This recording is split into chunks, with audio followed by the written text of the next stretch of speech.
Libri I parë I mbretërve.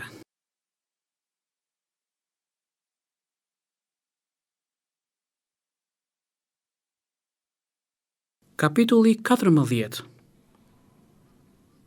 Në atë kohë, Abijahu, bir I Jeroboamit, u sëmur. Jeroboami I tha bashkëshortes së vet: "Ço të lutem, ndro petkat që të mos dihet se je gruaja e Jeroboamit dhe shko në Shilo. Atje është profeti Ahijah, që ka parashikuar se unë do të bëhesha mbreti I këtij populli. Merr me vete 10 bukë, disa kuleç dhe një enë me mjalt, dhe shko tek ai. Ai do të thotë se çka për të ndodhur me fëmijën." Gruaja e Jeroboamit veproi në këtë mënyrë. U ngrit, shkoi në Shilo dhe arriti në shtëpinë e Ahijahut.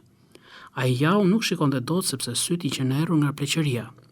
Zoti I kishte thënë Abijahut: "Ja gruaja e Jeroboamit është duke ardhur për të këshilluar me ty për të birin që është I smur. Ti do t'i thuash kështu e kështu. Kur do të hyj, ajo do të shtihet se është një grua tjetër." Sapo Ahijahu dëgjoi zhurmën e hapave të saj kur po hynte nga porta, ai I tha: "Hyr o bashkëshorte e Jeroboamit. Pse bën sikur je një person tjetër? Unë duhet të jap lajme të këqija. Shko dhe I thuaj Jeroboamit: Kështu flet Zoti, Perëndia e Izraelit. Unë të kam ngritur nga gjiri I popullit dhe të kam bërë princ të popullit tim të Izraelit. E rëmbeva mbretërinë nga duart e shtëpisë së Davidit dhe ta dhash ty. Por ti nuk e qenë si shërbëtori im David, që ka respektuar urdhërimet e mia, e më ka ndjekur me gjithë zemër, duke bërë ato që ishin të drejta në sytë e mia. Ti ke vepruar më keq nga të gjithë ata që qenë para teje, sepse ke arritur të sajosh perëndi të tjera dhe shëmbulltyra me derdhje për të provokuar zemërimin tim dhe më ke hedhur prapa krave. Prandaj ja, unë do të dërgoj fatkeqësinë mbi shtëpinë e Jeroboamit dhe do të shfaros nga shtëpia e tij çdo mashkull në Izrael, qoftë sklav apo I lirë, dhe do ta fshi plotësisht shtëpinë e Jeroboamit, ashtu si fshihen plehrat derisa të zhduken tërësisht. Ata të shtëpisë së Jeroboamit që do të vdesin në qytete do t'i hanë qend, dhe ata që do të vdesin në përara do t'i hanë shpendët e qellit, sepse kështu ka folur Zoti. Prandaj çol dhe shko në shtëpinë tënde, sa të hysh në qytet.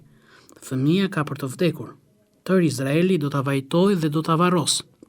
Ai do të jetë I vetmi nga shtëpia e Jeroboamit që do të varroset, sepse është I vetmi nga shtëpia e Jeroboamit tek I cili u gjet diçka e mirë dhe që I pëlqen Zotit, Perëndisë I Izraelit. Zoti do të vendos mbi Izraelin mbretin e tij, që po atë ditë do të çfaros shtëpinë e Jeroboamit. Ç'po them kështu? Kjo po ndodh që tani. Zoti do të shfryj mbi Izraelin si mbi kallamishten e ujit. Do ta çrrënjosë Izraelin nga kjo tokë e mirë që u kishte dhënë etrëve të tij dhe do t'i shkoqë ata matan lumit, sepse kanë bërë asherimet e tyre, duke shkaktuar zemërimin e Zotit. Ai do ta praktikojë Izraelin për shkak të mëkateve të Jeroboamit, sepse ai ka kryer mëkate dhe ka bërë që të mëkatojë edhe Izraeli. Pastaj gruaja e Jeroboamit u ngrit dhe u nis. Arriti në Tirsa, me të arritur në pragun e shtëpisë, fëmia vdiq. E varrosën dhe tërë Izraeli e qau sipas fjalës që Zoti kishte thënë me anë të profetit Ahija, shërbëtorit të tij. Bëmat e tjera të Jeroboamit, si luftoi dhe si mbretëroi, janë shkruar në librin e kronikave të mbretërve të Izraelit. Kohu vazhdimi I mbretërisë së Jeroboamit ishte 22 vjet. Pastaj atë e zuri gjumi bashkë me etrit e tij dhe në vend të tij mbretëroi I biri, Nadabi. Roboami, biri I Solomonit, mbretëroi në Judë. Ai ishte 41 vjeç kur u bë mbret dhe mbretëroi 17 vjet në Jeruzalem, në qytetin që Zoti kishte zgjedhur nga tërë fiset e Izraelit për t'i vënë emrin e tij. E ëma quhej Namah, ishte amonite. Ata të Judës bën atë që është e keqe në sytë e Zotit dhe me mëkatet që bën shkaktuan xhelozinë e Zotit më tepër nga ç'kishin bërë etrit e tyre. Edhe ata ndërtuan vende të larta, shtylla dhe asherime në të gjithë kodrat e larta dhe poshtë çdo druri të gjelbër. Përveç kësaj kishte në vend njerëz që jepeshin mbas kurvërisë së shenjtë. Ata merreshin me të gjitha gjërat e neveritshme të kombeve që Zoti kishte dëbuar përpara bijve të Izraelit. Në vitin e 5 të mbretit Roboam, mbreti I Egjiptit, Sishak, doli kundër Jeruzalemit dhe mori me vete thesaret e shtëpisë së Zotit dhe thesaret e pallatit mbretëror. Mori me vete çdo gjë, duke përfshirë shqytat e arta që Solomoni kishte bërë. Në vend të tyre, mbreti Jeroboam dha urdhër të bëheshin shqyta prej bronzi dhe u dorëzoi komandantëve të rojeve që ruanin hyrjen e pallatit mbretëror. Sa herë që mbreti hynte në shtëpinë e Zotit, rojet i çonin në sallën e rojeve. Pjesa tjetër e bëmave të Jeroboamit dhe të gjitha ato që ai bëri, a nuk janë të shkruara vallë në kronikat e mbretërve të Judës? U bë një luftë e pandërprerë midis Roboamit dhe Jeroboamit. Pastaj Roboamin e zuri gjumi me etrit e tij dhe u varros me ta në qytetin e Davidit. Ema quhej Namah, ishte amonite. Në vend të tij mbretëroi i biri Abijami.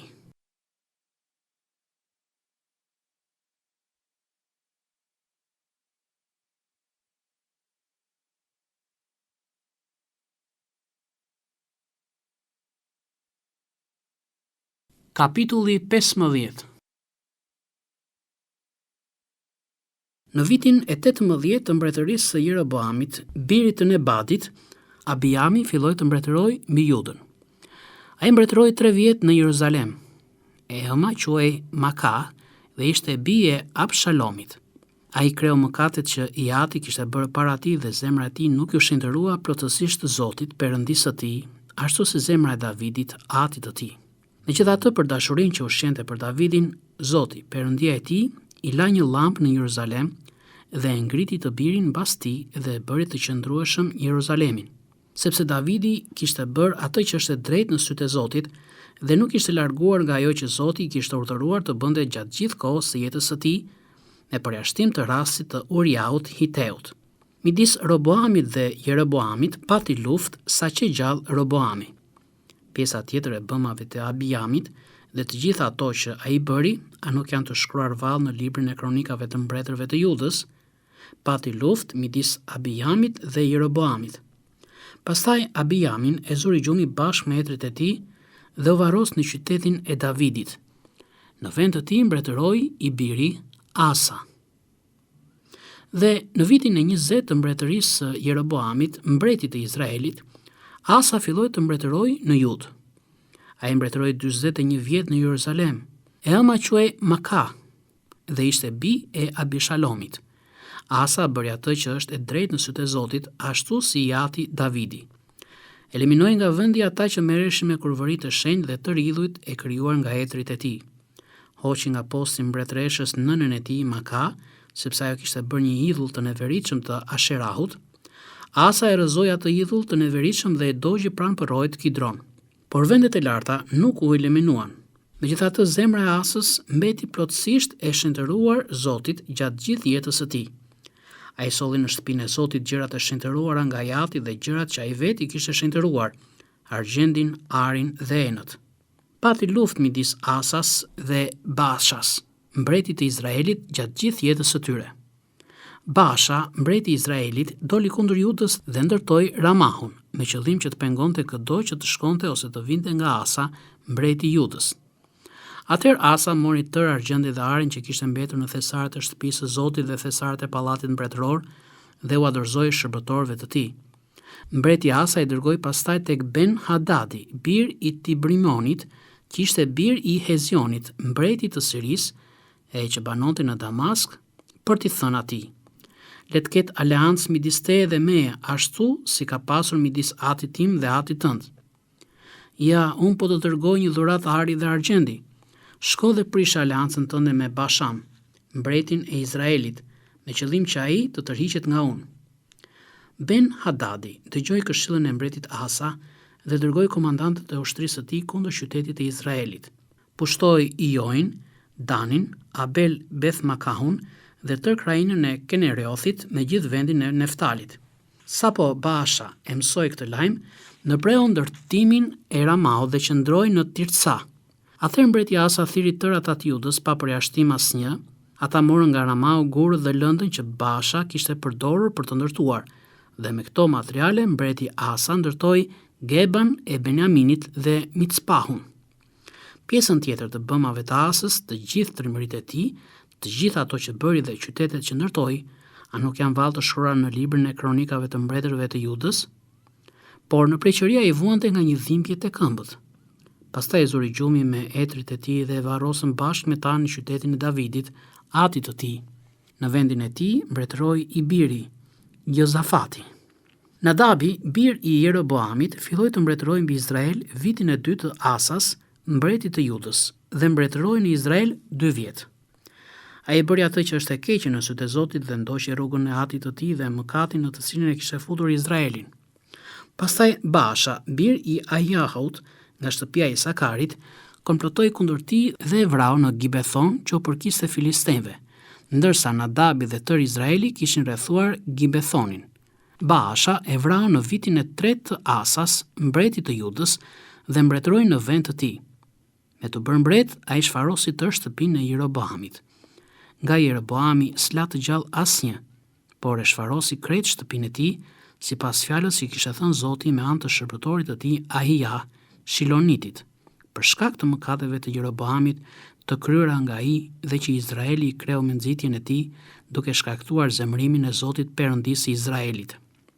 Pjesa tjetër e bëmave të Nadabit dhe të gjithë atë që ai bëri, a nuk janë vallë të shkruara në librin e kronikave të mbretërve të Izraelit? Pati luftë midis Asas dhe Baashas, mbretit të Izraelit, gjatë gjithë kohës së jetës së tyre. Vitin e 3 të sundimit të Asas, mbretit të Judës, Baasha, bir i Ahiaut, filloi të mbretërojë mbi tërë Izraelin në Tirsa dhe mbretëroi 24 vjet. Ai bëri atë që është e keqe në sytë e Zotit dhe vazhdoi rrugët e Jeroboamit dhe mëkatin që ky e kishte shtyrë Izraelin të kryente.